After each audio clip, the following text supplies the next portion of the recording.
Hello 11th class, welcome back students मैं आपके सामने फिर हाजिर हूँ 11th क्लास की इकोनॉमिक्स की एक और न्यू क्लास के साथ।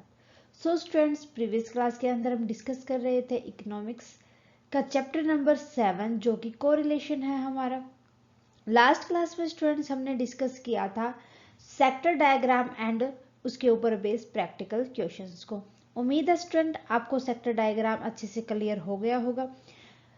उससे आगे बढ़ते हैं। आज हम डिस्कस करेंगे Karl Pearson coefficient of correlation कि हम किस तरीके से जब दो वेरिएबल एक दूसरे से कोरिलेट करते हैं तो उनका कोफिशिएंट निकालते हैं। ये बात की थी सबसे पहले कार्ल पियर्सन ने, तो इसीलिए इस मेथड का नाम है Karl Pearson's coefficient of correlation. जैसा कि आपको पिक्चर में दिख रहा है, यही है कार्ल पियर्सन। इन्हीं के बेस पर, इन्हीं के बदौलत हमें कोफिशिएंट ऑफ कोरिलेशन का मेथड मिला था। ओके, करते हैं discuss Karl Pearson coefficient of correlation को। ओके भाई, चलो देखते हैं Karl Pearson's of coefficient of correlation. Karl Pearson's coefficient of correlation, आपको नाम से ही पता चला, मैंने बताया था इस मेथड का नाम कार्ल पियर्सन क्यों है, क्योंकि ये कार्ल पियर्सन ने दिया था, उनके नाम पे ही ये मेथड है। उन्होंने 1890 के अंदर बताया था। कब? 1890 के अंदर एक मैथमेटिक फॉर्मूला दिया था। मैथमेटिक फॉर्मूला दिया था, formula to find out degree of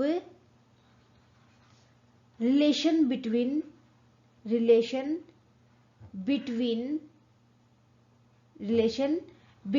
to variable like X and Y, two variable.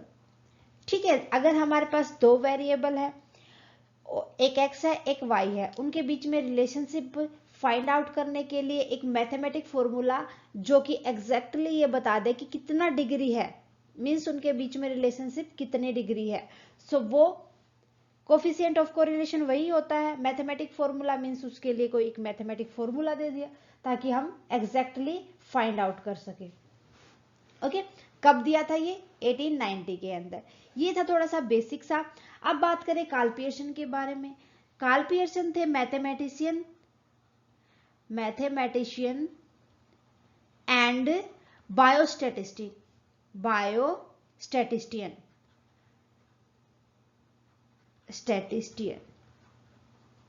Okay, बायोस्टैटिस्टियन वो होते हैं स्टूडेंट जो बायोलॉजी को एज ए डेटा, जो उसके अंदर डेटा होता है उसको रिप्रेजेंट कर सके, स्टैटिस्टिक वे से पढ़ सके, वो होते हैं। और मैथमेटिशियन थे ये, इसीलिए इन्होंने degree of relation between two variable find out करने के लिए एक मैथमेटिक फॉर्मूला दिया था। ये था कार्ल पियर्सन के बारे में। और थोड़ा सा उसने क्या क्या बातें कोफिशिएंट ऑफ कोरिलेशन के लिए की थी।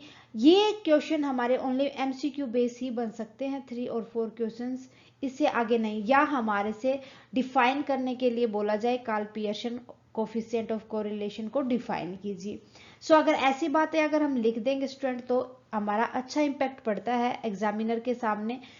उसको ये लगता है कि हाँ भाई, बच्चे को कुछ ना कुछ पता है। तो ये सारी की सारी बातें प्लीज याद करके आपसे क्वेश्चन पूछा जाए तो उसके अंदर राइट डाउन जरूर करें। चलो पढ़ लेते हैं थोड़ा इसके बारे में। Karl Pearson's coefficient of correlation is defined as a linear correlation coefficient that fall in the value range of -1 to +1। देखो, हमने प्रीवियस क्लास के अंदर पढ़ा था स्टूडेंट्स कि जो कोरिलेशन निकालते हैं, कोरिलेशन हमारे पास 3 डिग्री थी कोरिलेशन निकालने की। 3 डिग्री मीन्स एक तो था हमारे पास perfect positive correlation.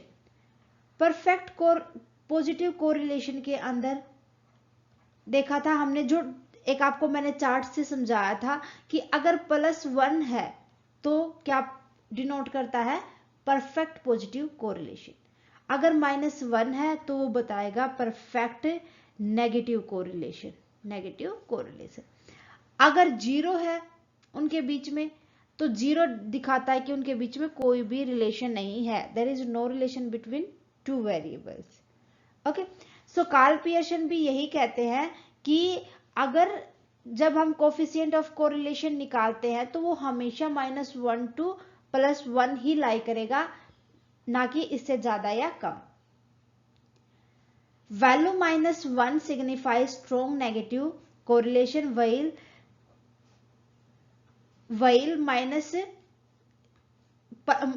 +1 indicate strong positive correlation. Okay, अब स्टूडेंट हमारे पास दो फॉर्मूले हैं, इन दोनों फॉर्मूले को एक बार समझ लेते हैं। ये फॉर्मूला है हमारे पास, हमें पता है कि जो कोफिशिएंट ऑफ कोरिलेशन है उसको स्मॉल r के साथ हम डिनोट करते हैं। सो कोफिशिएंट ऑफ कोरिलेशन निकालने का, यहां पर हम कोफिशिएंट ऑफ कोरिलेशन जब निकालते हैं तो उसके अंदर डेविएशन फाइंड आउट करते हैं बाय एक्चुअल मीन। सो ये फॉर्मूला हो जाएगा हमारा first method, actual mean method, क्योंकि इसके अंदर हमें 4 मेथड डिस्कस करने हैं student, actual mean method, shortcut method, direct method and step deviation method. So पहला ये हो जाएगा हमारे पास, एक्चुअल मीन के द्वारा हमें डेविएशन निकालने हैं। देखो फर्स्ट फॉर्मूला है हमारे पास सिग्मा x माइनस में मीन ऑफ x इनटू में y वेरिएबल माइनस में mean of y variable. y के ऊपर बार का मतलब है यहाँ पर मीन ऑफ y, x का बार का मतलब यहाँ पर मीन ऑफ x। फिर नीचे डिवाइड कर देंगे हम इसको, sigma under sigma x minus में मीन बार का स्क्वेयर इनटू में अंडर y माइनस में मीन ऑफ y वेरिएबल का होल स्क्वेयर। हमें पता है स्टूडेंट ये होता है हमारे पास स्मॉल x, ये होता है हमारे पास स्मॉल y। इसी तरीके से हम डिनोट करके चलते हैं।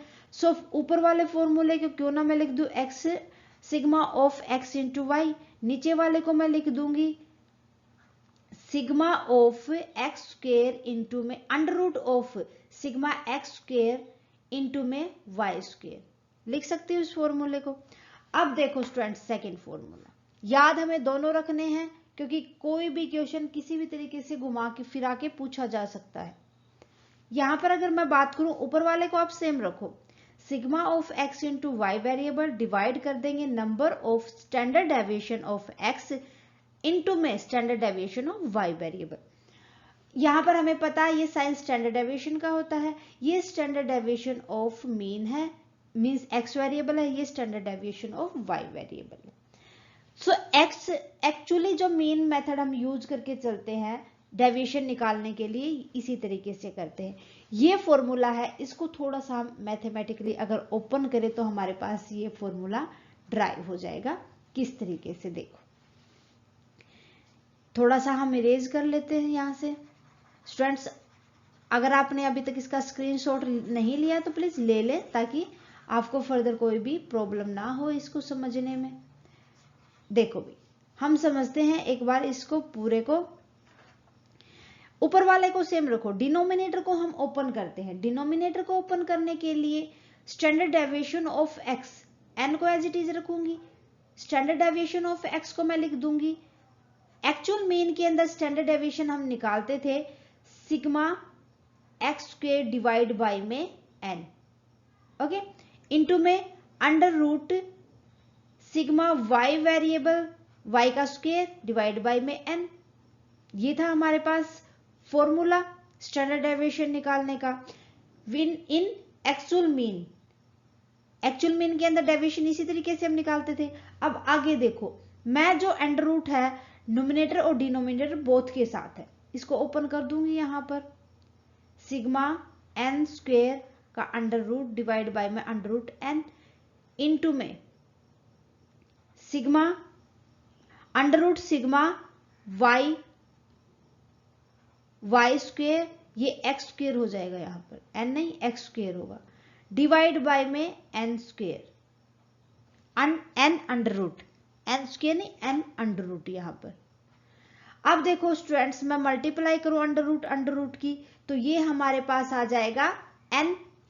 सो n इंटू में ऊपर सेम रहेगा under root sigma x square into कर देंगे under root sigma y square, divide कर देंगे अंडर रूट कट हो जाएगा और आ जाएगा हमारे पास n। इस n से ये n कट जाएगा, ओके, अगर ये n से n कट जाएगा तो हमारे पास बचेगा क्या, सिग्मा अंडर रूट। ये बचा, मैं इसको पूरा लिख देती हूं, ऐसे लिख सकती हूं मैं, सिग्मा एक्स स्क्वेयर इंटू में सिग्मा वाई स्क्वेयर। तो हमारे पास ड्राइव हो गया ना ये फॉर्मूला, इसी से तो ड्राइव हुआ है स्टैंडर्ड डेविएशन से। सो दोनों के दोनों फॉर्मूले तो एक ही है, बस हमें अंडरस्टूड करना है कि एग्जामिनर ने हमें क्या डेटा दे रखा है और किसके अकॉर्डिंग हमारे से पूछा गया है। ओके, चले आगे। अब बात करते हैं थोड़ा सा और, Karl Pearson's coefficient of correlation is a quantitative method of calculating correlation. मैंने बताया था क्वांटिटेटिव, जो ये मैथमेटिक फॉर्मूले के द्वारा हम इसको कैलकुलेट करते हैं, तो उसके अंदर हम क्वांटिटी देखते हैं। It give a precise numerical value of the degree of linear relationship between two variable. जब हम दो वेरिएबल्स के बीच में रिलेशनशिप की डिग्री को फाइंड आउट करते हैं तो ये न्यूमेरिकल वैल्यू देके चलता है कि एग्जैक्टली वैल्यू ये थी। Okay, Karl Pearson's coefficient of correlation is also known as product moment correlation. दूसरा नाम क्या हो जाएगा इसका, product momentum correlation. Pearson's product momentum correlation के नाम से भी जाना जाता है। और एक और इसका नाम है स्टूडेंट्स, अगर इसको हम बता सकते हैं कि simply correlation coefficient, simple correlation of coefficient, coefficient.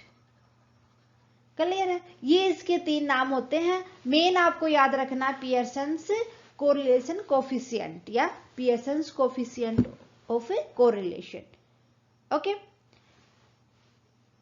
Next देखते हैं स्टूडेंट्स, एक हमारे पास होता है कि जो हमें उनके बीच में कोवेरिएंस निकालना। कोवेरिएंस का मतलब होता है स्टूडेंट्स कि जब हमें एक्चुअल में डिग्री बतानी हो ना, जब दो वेरिएबल की डिग्री बतानी हो, वो दो वेरिएबल हैं वो किन के साथ वेरी करके चलते हैं, किस तरीके से एक दूसरे के ऊपर वेरी करके चलते हैं, तो ये होता है, या तो इसको अल्टरनेटिव फॉर्मूला बोल लो, या फिर अगर आपसे पूछा जा सकता है कि कोवेरिएंस फॉर्मूला क्या होता है Karl Pearson of coefficient of correlation निकालने के लिए। Is that clear? Okay, so ये फॉर्मूला हो जाएगा हमारे पास से, कोवेरिएंस देखना हमें एक्स और वाई वेरिएबल के बीच में, फॉर्मूला हो जाएगा सिग्मा ऑफ एक्स माइनस में मीन ऑफ एक्स इनटू में y माइनस में mean of y divide by में n। n हमें पता है यहाँ पर नंबर ऑफ ऑब्जर्वेशन होता है या डेटा होता है, जितने भी हमारे पास डेटा है वो। क्लियर है? सो यहाँ पर फॉर्मूला हो जाएगा sigma of x into Y divide by में n। ये सारी की सारी चीजें लेते हैं एक्चुअल मीन में। हम पहले पढ़ चुके हैं कि जब हमें स्टैंडर्ड डेविएशन या डेविएशन निकालने हैं किसी भी डेटा के, अगर उसके अंदर हम एक्चुअल मीन यूज करते हैं तो जो सिंपली याद रखना आपको, स्मॉल x और y मिलता है, दैट मीन वो एक्चुअली मीन मेथड हम यूज करते हुए निकाल रहे हैं। Okay, the Pearson correlation coefficient name for Karl Pearson has been used to summarize the strength of the linear relationship between two data sample। कि आपको नाम से पता चला कि पियर्सन ने जो कोरिलेशन बताया था दो कोफिशिएंट के बीच में, दो वेरिएबल्स के बीच में, उनका जब उसने कोफिशिएंट निकालने चले तो वो उन्होंने पहले सबसे पहले उनके बीच में लीनियर रिलेशनशिप देखा। जो दो डाटा थे उनके बीच में उन्होंने लीनियर रिलेशनशिप देखा, दैट आफ्टर उन्होंने फिर उनके बीच में कोफिशिएंट निकाला और उसके लिए एक एग्जैक्ट वैल्यू के थ्रू, डिग्री के थ्रू उसको फाइंड आउट किया। The Pearson's correlation coefficient is calculate the covariance of two variable divided by the product of the standard deviation of each data sample। जो हमने लास्ट स्लाइड के ऊपर पढ़ा था, सिग्मा कोफिशिएंट ऑफ कोरिलेशन या covariance निकलता है हमारे पास sigma of X variable into में वाई वेरिएबल डिवाइड किया था हमने नंबर इनटू में standard deviation of X variable, standard deviation of Y variable. ठीक है, हर एक ही डेटा का, चाहे एक्स वाई जेड जो भी हो आपके पास। क्लियर है? सो स्टूडेंट ये था meaning of Karl Pearson coefficient. So हमने जो फॉर्मूले देखे हैं इसके, ये ओनली हमारे एक्चुअल मीन मेथड के अकॉर्डिंग ही है। सो स्टूडेंट्स हमें डिस्कस करना है, मैंने आपको बताया था कि 5 मेथड के द्वारा ही हम Karl Pearson coefficient of correlation निकाल सकते हैं। First actual mean method, second direct method, third shortcut method and fourth step deviation method. So हमने सबसे पहले एक्चुअल मीन मेथड हमने पढ़ लिया है। नेक्स्ट क्लास के अंदर हम इसको अप्लाई करके देखेंगे। जितने भी मेथड है उन हर एक मेथड के लिए हम अलग से सेपरेट से क्लास के अंदर डिस्कस करेंगे। ओके, सो नेक्स्ट क्लास रहेगी हमारी कि प्रैक्टिकली हम सोल्व करके देख लेंगे Karl Pearson coefficient of correlation method को बाय एक्चुअल मीन मेथड के द्वारा। ओके, सो आने वाली क्लास को बिल्कुल भी मिस ना करें, आज की क्लास को परफेक्टली पढ़े। और स्टूडेंट्स क्लास कैसी लगी आप हमें कमेंट करके बताएं। अच्छी लगे तो प्लीज लाइक और शेयर करना ना भूलें। थैंक यू स्टूडेंट्स, मिलते हैं नेक्स्ट क्लास में।